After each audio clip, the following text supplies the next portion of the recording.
Back my YouTube channel.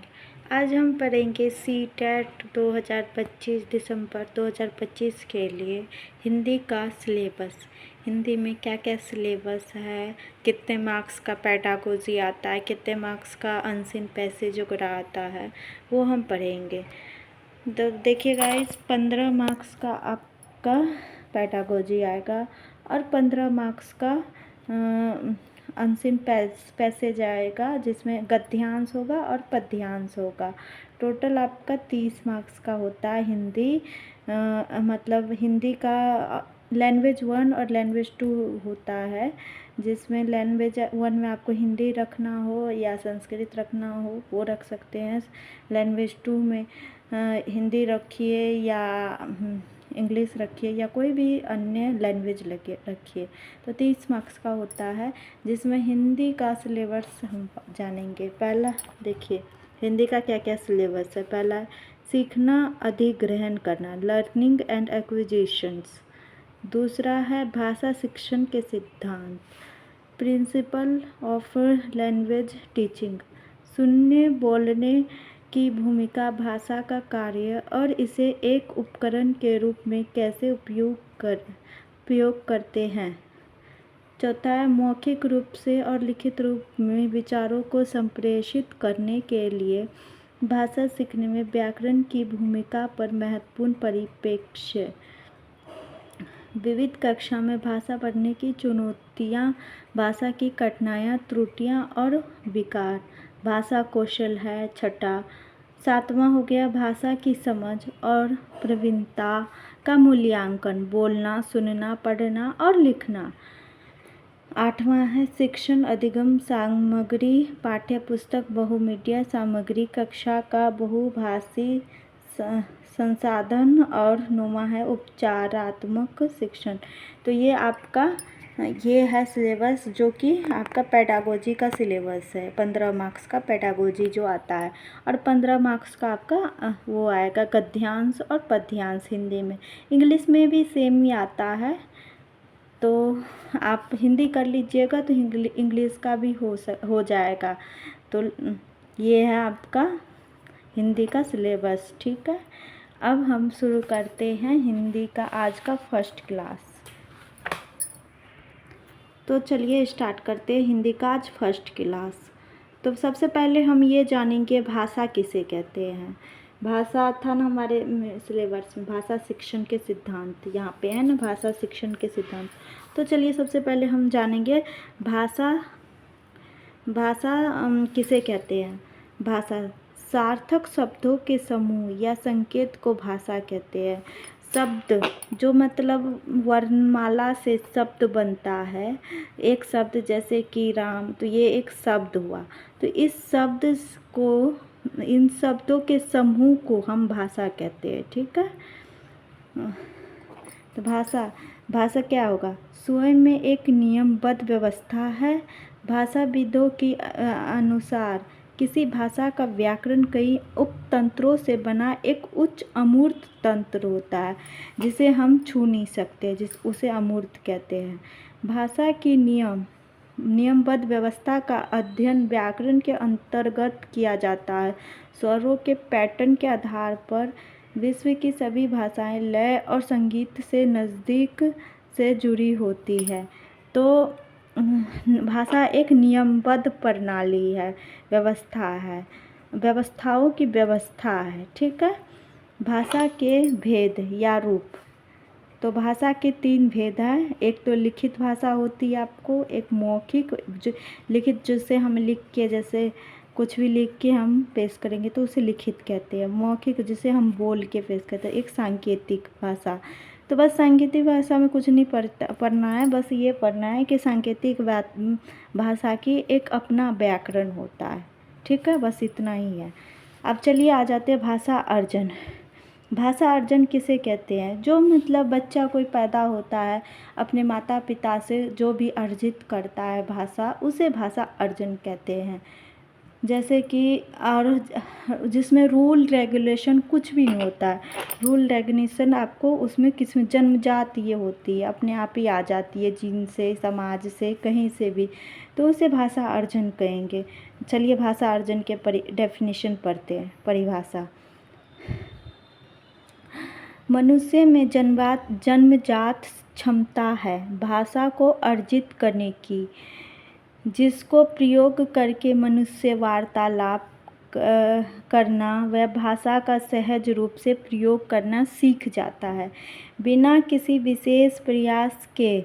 इसी को भाषा अर्जन कहते हैं, जिसमें एक होता है स्वाभाविक प्रक्रिया होता है, नेचुरल प्रोसेस होता है, वातावरण का प्रभाव पड़ता है। ये सब आपको एग्ज़ाम में पॉइंट्स मिल सकता है। एक सहज प्रक्रिया होता है जिसे भाषा अर्जन कर सकते हैं। अचेतन और अवचेतन प्रक्रिया से अर्जन का संबंध मातृभाषा से ज़्यादा होता है। अनौपचारिक फॉर्मल नहीं होता, इनफॉर्मल होता है भाषा अर्जन, ठीक है। भाषा अधिग्रहण के बिना सोचे समझे सीखता है, उसे भाषा अर्जन कहते हैं। भाषा अर्जन किस वजह से होता है? हमारे अंदर आंतरिक क्षमता है कि हम भाषा को स्वाभाविक रूप से अर्जित कर ले अपने पर्यावरण से। जैसे सबसे पहले बच्चा पैदा होता है, तब से परिवार वाले उससे बात करते हैं। जैसे बच्चे को भाषा आती है, जैसे किंतु बच्चा ऐसे ही भाषा अर्जित करता है, पर्यावरण से सुनकर, देखकर और बोलकर इत्यादि, ठीक है। चलिए मातृभाषा क्या है। मातृभाषा आपका क्या है ये पढ़ते हैं।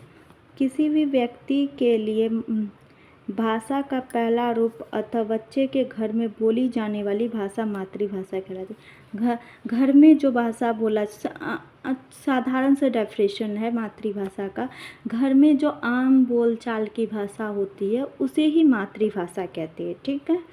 चलिए परिभाषा पढ़ते हैं। मातृभाषा भाषा अर्जन की एक ऐसी प्रक्रिया जो बिल्कुल स्वाभाविक और सामान्यतः बच्चा मातृभाषा का अर्जन परिवार से ही कर लेता है। स्कूल आने से पहले ही मातृभाषा में अपनी बात कहने व समझने में सक्षम होता है। भाषा सीखने की अवस्था।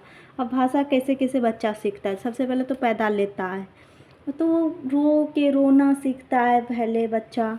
तो क्या है, 6 सप्ताह तक, शुरू के 6 सप्ताह तक रोता है बच्चा, ऐसे कुइंग, तो 6 सप्ताह तक कुइंग करता है, कुकना जैसे कहते हैं।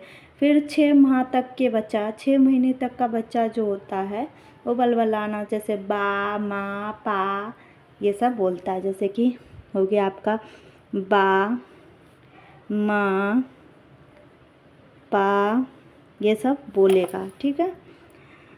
फिर एक शब्द उच्चारण करेगा, जैसे पापा, मम्मा ये से बोलता है बच्चा, एक शब्द का उच्चारण करता है। फिर टेलीग्राफिक 2 शब्द से ज़्यादा बोलता है, जैसे पापा, मम्मी ऐसे बोलेगा। फिर लंबे उच्चारण करेगा 2 साल से 4 साल तक। ये एक टेलीग्राफिक होता है 18 माह से 24 महीने तक। तो ये हो जाता है 2 साल तक में ये टेलीग्राफी ख़त्म हो जाता है। उसके बाद 2 साल के बाद 2 शब्द बोलने लगता है बच्चा, पापा कहाँ गए, मम्मी कहाँ गई ऐसे बोलेगा। और एक शब्द का उच्चारण जैसे 1 साल तक में होता है, एक शब्द का, जैसे मम्मी, पापा ऐसे बोलेगा एक शब्द का उच्चारण, ठीक है। अब आते हैं भाषा अधिगम। भाषा अर्जन तो हम पढ़े, जो हमें माता पिता से मिलता है, समाज से मिलता है, उसे भाषा अर्जन कहते हैं। अब भाषा अधिगम किसे कहते हैं? भाषा अधिगम जो हमें जैसे जिसमें रूल रेगुलेशन होता है, जिसमें व्याकरण के नियम सीखने पड़ते हैं, स्कूल जाना पड़ता है, रूल रेगुलेशन होता है, उसे भाषा अर्जन कहते हैं। जैसे इसका डेफिनेशन, अधिगम प्रयास की आवश्यकता पड़ती है, चेतन रूप से सीखी जाती है, नियम सीखने होते हैं, किताबें पढ़नी होती है, कौशल सीखने होते हैं, शिक्षकों की ज़रूरत पड़ती है, अतः भाषा अधिगम एक औपचारिक प्रक्रिया, अधिगम का संबंध दूसरी भाषा से है, चेतन प्रक्रिया है, प्रयासपूर्ण रहना पड़ेगा, औपचारिक माहौल चाहिए। स्किनर के अनुसार भाषा अनुकरण और पुनर्वनन। अनुकरण का मतलब होता है नकल करना, और पुनर्वनन का भी शाबाशी कुछ भी देकर, कुछ टॉफ़ी वगैरह देकर पुनर्वनन का मतलब होता है। वाइगोत्स्की के अनुसार भाषा सामाजिक क्रिया के द्वारा सीखी जाती है। व्याकरण को संदर्भ में भाषा में सिखाया जाना चाहिए, और भाषा सीखने के लिए प्रिंट समृद्ध वातावरण दिया जाना चाहिए, प्रिंटिंग वातावरण होना चाहिए। भाषा अर्जन व भाषा अधिगम का मुख्य अंतर क्या है, ये पढ़ेंगे वातावरण का। तो मातृभाषा हमेशा अर्जित की जाती है, और बच्चा एक से अधिक भाषाएं भी अर्जित कर सकते हैं वातावरण से। लक्ष्य भाषा दूसरी भाषा का या स्कूल की भाषा। लक्ष्य भाषा वो होती है जो दूसरी भाषा, जो भाषा अर्जन होती है। मातृभाषा भाषा का पहला रूप है जो हमेशा अर्जित करते हैं। ठीक है, चलिए आज का क्लास इतना ही रहने देते हैं। बाकी नेक्स्ट क्लास में आप त्रिभाषा सूत्रोग्राफ पढ़ेंगे। कोठारी 1964 से 66 तक क्या क्या भाषा था वो पढ़ेंगे नेक्स्ट क्लास में। चलिए आज का क्लास इतने ही रहने देते हैं। Thank you. मेरे चैनल को लाइक कीजिए, मेरा चैनल सब्सक्राइब कर लीजिए, और बेल आइकन का बटन प्रेस कर दीजिएगा। Thank you guys.